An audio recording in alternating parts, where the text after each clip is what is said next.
പാത്രിയാർക്കീസ് ബാവയ്ക്കെതിരെ ഹർജിയുമായി orthodox വിശ്വാസികൾ. കാത്തോലിക്ക, മലങ്കര, മെത്രാപ്പൊലീത്ത തുടങ്ങിയ സ്ഥാനപ്പേരുകൾ ഉപയോഗിക്കുന്നതിൽ നിന്ന് വിലക്കണമെന്നാവശ്യപ്പെട്ടാണ് ഹർജി. 1064 പള്ളികളിൽ പ്രവേശിക്കുന്നതിൽ നിന്ന് വിലക്കണമെന്നും ഹർജിയിൽ ആവശ്യമുണ്ട്.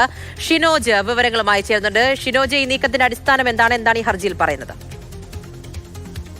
പൂജ, നാളെ ലെബനനിൽ നടക്കുന്ന കാതോലിക്ക സഭയുടെ ഈ വാഴിക്കൽ ചടങ്ങിൽ, പുതിയ കാതോലിക്കയുടെ വാഴിക്കൽ ചടങ്ങിൽ കേരള സർക്കാർ ഈ പ്രതിനിധി സംഘത്തെ അയക്കുന്നതിനെതിരെ ഓർത്തഡോക്സ് സഭ കഴിഞ്ഞ ദിവസം നൽകിയ ഹർജി കഴിഞ്ഞ ദിവസം തന്നെ ഹൈക്കോടതി തള്ളിയിട്ടുണ്ടായിരുന്നു. അതിന് പിന്നാലെയാണ് ഇപ്പോൾ പുതിയ നീക്കവുമായി ഇപ്പോൾ ഓർത്തഡോക്സ് സഭ രംഗത്തെത്തിയിരിക്കുന്നത്. ഇതുമായി ബന്ധപ്പെട്ട് കോട്ടയം മുൻസിഫ് കോടതിയിൽ ഒരു ഹർജി ഓർത്തഡോക്സ് സഭ ഫയൽ ചെയ്തിരിക്കുകയാണ്. ഈ ഹർജിയിൽ പറയുന്നത് 2017 ജൂലൈയിലെ ഈ സുപ്രീം കോടതി വിധി പ്രകാരം കാതോലിക്ക, മലങ്കര, മെത്രാപ്പൊലീത്ത തുടങ്ങിയ സ്ഥാനപ്പേരുകൾ ഉപയോഗിക്കാൻ മറ്റ് സഭയ്ക്കൊന്നും തന്നെ അവകാശമില്ല. അത് പൂർണ്ണമായും ഓർത്തഡോക്സ് സഭയ്ക്ക് ഉള്ള അധികാരമാണ്. അതുകൊണ്ട് തന്നെ അത്തരത്തിലുള്ള സ്ഥാനപ്പേരുകൾ ഉപയോഗിക്കുന്നതിൽ നിന്ന് വിലക്കണം എന്നാണ് ഈ ഹർജിയിൽ പറയുന്നത്. ഒപ്പം ഈ മലങ്കര സഭയിലെ 1064 പള്ളികളിൽ പ്രവേശിക്കുന്നതിൽ നിന്നും പാത്രിയാർക്കീസ് ബാവയെ വിലക്കണമെന്നും ഈ ഹർജിയിൽ പറയുന്നു. 3 ഓർത്തഡോക്സ് സഭാ വിശ്വാസികളാണ് ഇത്തരത്തിലുള്ള ഹർജിയുമായി ഇപ്പോൾ കോട്ടയം മുനിസിപ്പൽ കോടതിയിൽ എത്തിയിരിക്കുന്നത്. എന്തായാലും കോടതി ഈ ഹർജി ഫയലിൽ സ്വീകരിച്ചിട്ടുണ്ട്. പൂജ.